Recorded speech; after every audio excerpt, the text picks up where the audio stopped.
Hey, Mom. Hey, Flo. How's my favorite daughter getting on out in New York? Everything is swell out here. I've started my new job. I can't wait for you and Dad to visit me. When are you guys planning on flying out again? Well, I need to talk to you about that, dear. Things at home haven't been great lately. Oh, no. What do you mean? Is Dad okay? Are you okay? Well, this is going to be hard to hear, but your father, he's not been feeling himself. How come? Well, he's sick, Flo. He's really sick, actually. He was fine one day, and then all of a sudden, he was out in the backyard doing some work to the lawn, and I found him laid out on the grass. I rushed him to the ER, and they said he had a bad liver. He's on the list for a transplant, but the operation and the medical bills are going to cost a lot of money. Money we don't have. Our health insurance barely covers hospital admission alone. I don't know what to do. We might have to sell the house to cover the costs. Oh my God, Mom, why didn't you tell me sooner? I didn't want to worry you, dear. And your father didn't either. Besides, you know what he's like. Stubborn as an ox, your old man. We both thought, since you just moved to New York, and you were so excited about the new job, we didn't want you running back home again. But, Mom, he might die. Do you honestly think a job is more important to me than my dad's health? No way. I'm going to get the first flight back home to Oklahoma. Dad needs us both. But I don't want to scare you, honey. I'm sure he'll be fine. He's a fighter, your old man. If anything happens to Dad and I am not by his side, I'll never forgive myself. I'll let my job know what's happening. I'm sure they'll understand. There's something called compassionate leave in this society, and it's put in place for times like this. But what about the money? I don't know what to do about that, but if we knock our heads together, I'm sure we'll figure something out. There's gotta be a way. And if it's not immediately apparent, we'll find it. We can start a fundraiser, or I can get a loan. There's something we can do. Your father's become awful sentimental about you recently. He kept saying your name when he was in the hospital. He said he needed to talk to you about something important. But I think that was just the drugs talking. The doctors pumped him so full of morphine that he was talking to his own mother, and she's been dead for a decade. I can't imagine what you must have gone through, Mom, thinking your husband might not make it. To be honest with you, I haven't prepared myself for the possibility of spending part of my life alone. Without him, I guess I better start. Don't think that way, Mom. As you keep telling me, he's a fighter. He'll make it through. He just needs our support, and we're going to give it to him. You're very sweet, Flo. You're the best daughter in the world. I'm so sorry this has happened in your first week in a new job. Don't you dare apologize, Mom. It's not your fault, and it isn't Dad's either. It's just life, and these things happen. I'll let my boss know I'll need to fly home in the morning. I'll be with you soon, Mom. Tell Dad to hold on. I will do, dear. See you soon.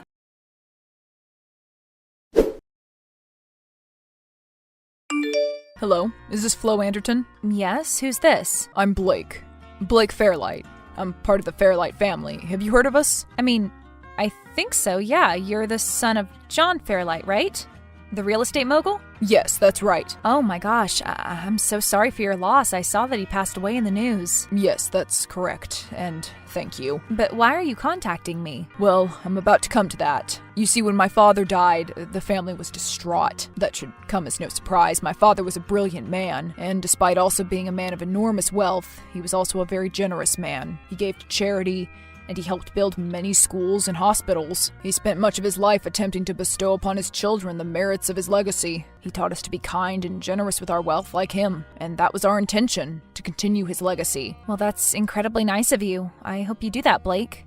But if you don't mind, I've been given some bad news today. It's a family issue, like yours, and I need to book a flight to Oklahoma to visit my mother. You see, my dad's ill. He's fighting for his life in the hospital, actually. You can't fly to Oklahoma, Flo. Excuse me? Why not? Because it is important that you fly to my father's estate tomorrow. There is an outstanding issue to be resolved, something that concerns you. Concerns me? No. I'm sorry, Blake, but I have a family emergency of my own, and I really need to resolve it. My father is very sick, and if I don't get back to Oklahoma soon, then I don't know if I'll be able to see him before the worst happens. Flo, I wouldn't press this if it wasn't important. My siblings and I are all grieving. We don't want this issue hanging over our heads. We want to continue to grieve our father and prepare for his funeral in the best possible way. Okay, well, would you mind telling me what the issue is then? If it's more important than returning home to my sick dad in the hospital, then please tell me.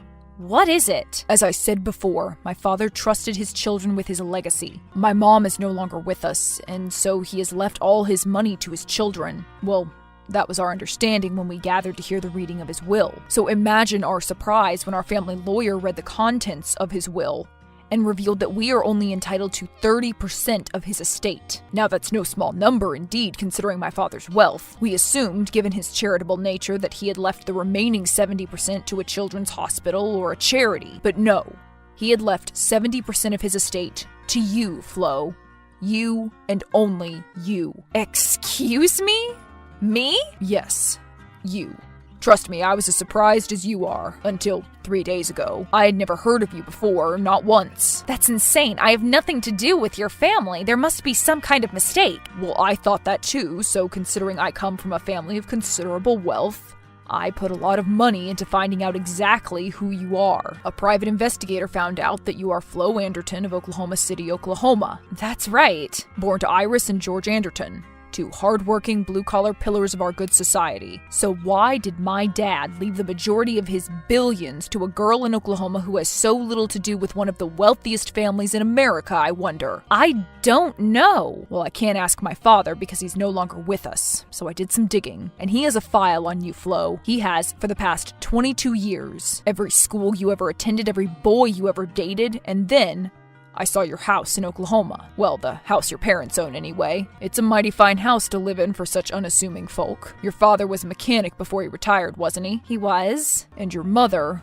well, due to her disability, she's barely worked a day in the past 10 years, so why the stately house with the big backyard? What are you saying, Blake? I'm saying that if I was to talk to my father's accountant, he might be able to pinpoint a few discrepancies in his accounts. And by that I mean payments made to the Anderton family of Oklahoma City, Oklahoma. But why? Why would your father do this? Because I think he was hiding something from his past.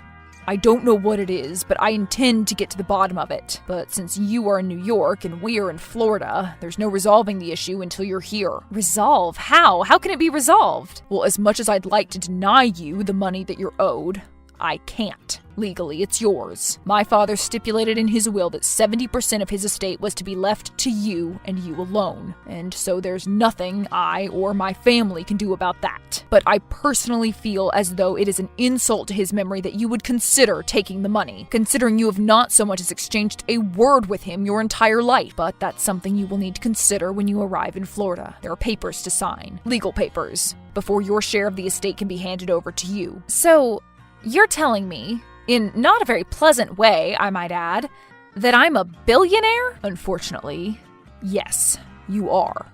Not just a billionaire, you're worth over $40 billion. $40 billion? You're joking. How do I know this isn't a prank? Flo, I don't know if you've detected any irritation in my tone up until this point, but let me tell you something. For free. I wish this was a joke. I really do. I wish it was a horrible prank, but it's not. My father died and left most of his money to you, a woman who I had no idea existed up until 3 days ago. I wish someone would wake me up from this terrible nightmare. Frankly, I wish my father had never died so I could kill him myself. Don't wish that. Whatever the explanation is, I'm sure he had his reasons. Yes, I'm sure he did. But never mind his reasons. His billions are yours if you want them. All you need to do is fly out to Florida, and I would bring a lawyer too if I were you. Okay, Blake, well, this has been a weird conversation. I'm not sure if I enjoyed it, but I guess I'll be seeing you soon. I guess so. Goodbye for now.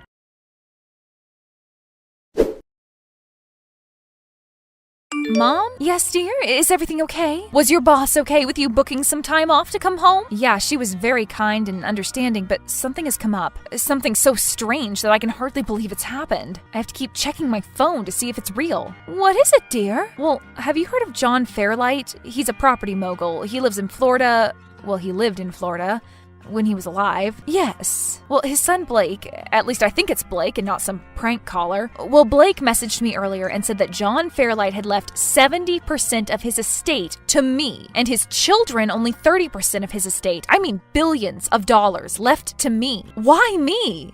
I asked him, of course, and he was very rude, which wasn't a surprise considering he's an entitled rich kid, but he was lost for an answer. He knew about as much as I did. Oh, but he did say that his dad had a file on me, a creepy file following my entire life, and that he was pretty sure he had been sending payments to you and Dad, payments you used to buy your house, which is completely ridiculous, of course. I know Dad worked hard to pay off the mortgage on that house, so I just don't know who to believe. He said I need to get a lawyer and fly out to the Fairlight estate in Florida and sign papers. I mean, if this is true, and I'm a billionaire, I can pay for Dad's surgery, all his hospital bills, everything. Do you think it's true, Mom? Or someone is pulling my leg? It's true, dear. What? It's true. I thought and hoped this day would never come. Your father and I have been trying to protect you from the truth your entire life. Truth? What truth? What are you talking about, Mom? The truth about John Fairlight. Mom, 23 years ago, your father and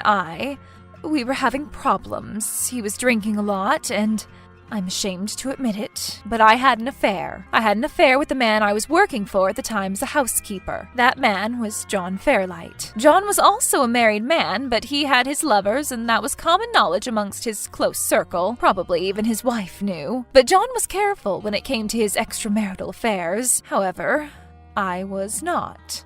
And, well, your father and I couldn't have children, see?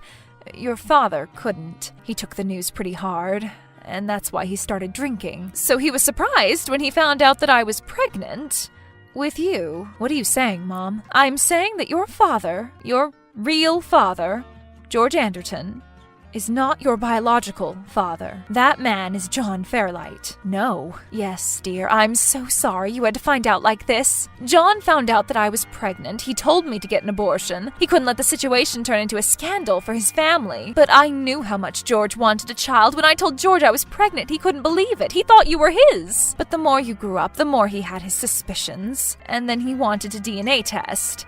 He demanded it. Of course, it came back negative on his end. He freaked out. So I told him everything. He tried to find John, and he did. He told John that his daughter was biologically not his. It was John's. John must have had a change of heart. He kept sending us money, but your father never stopped loving you like you were his own daughter. He still does. You are his daughter. My affair with that man was a terrible and tragic mistake, but I don't regret what came out of it. That was you, Flo. You were the product of my affair, but you have been such a wonderful gift to your father and me. I wouldn't change anything. Not one thing about the past if it meant that you were in my present. I just hope you can forgive me. This is a lot, Mom. I don't know what to say. I just think I need to get to Florida. I need to get that money so I can save Dad. Above everything else, that's the only thing that matters now. I can't let my dad die. And now I have the power to save him, so save him I must. Mom? Hey, Blake. Yes? What is it, Flo? That's no way to address your sister. What? That's right, Blake.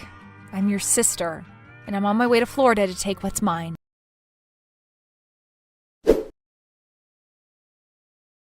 I traveled to Florida with a lawyer, I might add, and signed all the relevant documents. I inherited $44 billion in total, and immediately I booked my father, my real father, George Anderton, into hospital for life-saving surgery. The news of my real father was bittersweet. I inherited a lot of money, but I've never cared about money. I only care about my family, the people that actually raised me, who were actually there. My parents, Iris and George Anderton.